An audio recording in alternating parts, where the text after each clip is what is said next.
काबुल की सत्ता पर काबिज होने के महीने भर में ही ये बात साफ हो चुकी है कि तालिबान की हुकूमत लंबे दौर तक नहीं चलने वाली है।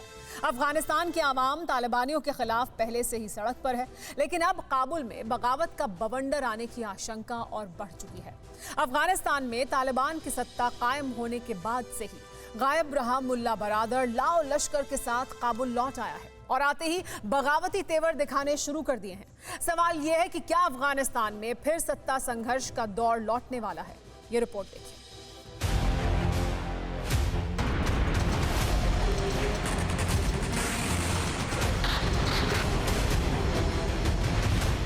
गोलियों की गूंज होगी, बारूद बरसेगा। क्या फिर अफगानिस्तान में वैसे ही हालात होंगे जो चंद महीने पहले थे? क्या काबुल में तालिबान की सत्ता का संघर्ष और तेज होने वाला है? क्या टुकड़े टुकड़े होकर तालिबान आपस में ही युद्ध लड़ने वाला है? सवालों में सस्पेंस है, लेकिन जवाब सीधा और सपाट है। अफगानिस्तान एक बार फिर तालिबान की बारूदी ख्वाहिशों का मैदान बनने वाला है।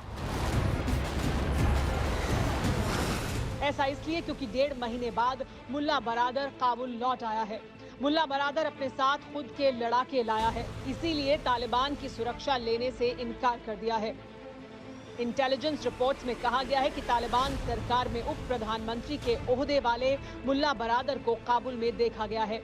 रिपोर्ट्स की माने तो बरादर ने अपनी ड्यूटी भी संभाल ली है, लेकिन ग्लोबल आतंकी सिराजुद्दीन हक्कानी की अगुवाई वाली होम मिनिस्ट्री की सुरक्षा लेने से इनकार कर दिया।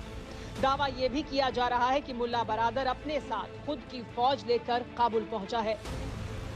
मुल्ला बरादर खुद के लड़ाकों के साथ क्यों काबुल पहुंचा?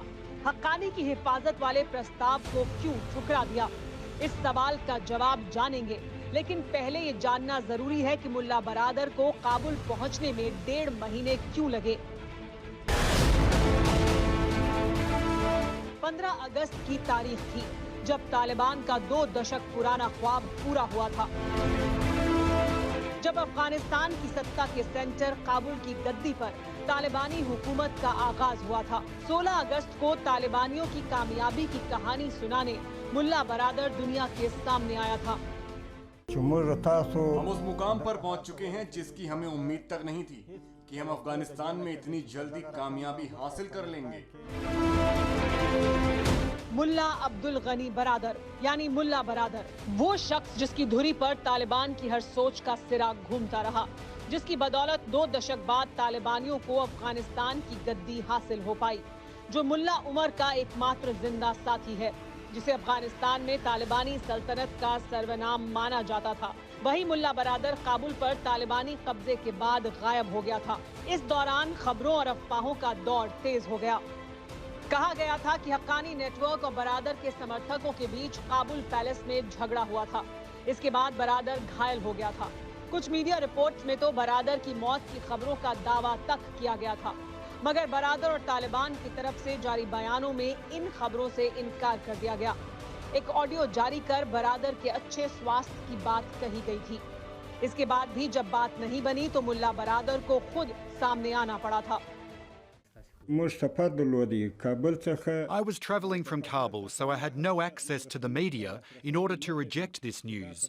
We assure the Afghanistan nation, Mujahideen, elders and youth not to worry. There's no reason to worry. Baradar ने भले ही फिक्र न करने की बात कही थी, लेकिन बरादर के काबुल लौटने के बाद से ही अफगानियों को डर सताने लगा है। तालिबानी नेता बरादर अब काबुल पैलेस में रह रहा है, जबकि उसके समर्थक और मुल्ला उमर का बेटा रक्षा मंत्री मुल्ला याकूब अभी भी कंधार में है। सिराजुद्दीन हक्कानी अभी भी काबुल में रहता है। काबुल पर नजर रखने वालों के मुताबिक मुल्ला बरादर के आने से तालिबान में तनाव बढ़ेगा, क्योंकि याकूब गुट ISI समर्थित हक्कानी गुट का कट्टर विरोधी है। ऐसे में एक बार फिर तालिबानियों में सत्ता के लिए संघर्ष छिड़ना तय माना जा रहा है। अगर ऐसा होता है तो अफगानिस्तान को गृह युद्ध की आग में जलने से शायद ही कोई बचा पाए। अड़ी सोमवार से शुक्रवार शाम 6 बजे सिर्फ TV9 भारतवर्ष पर।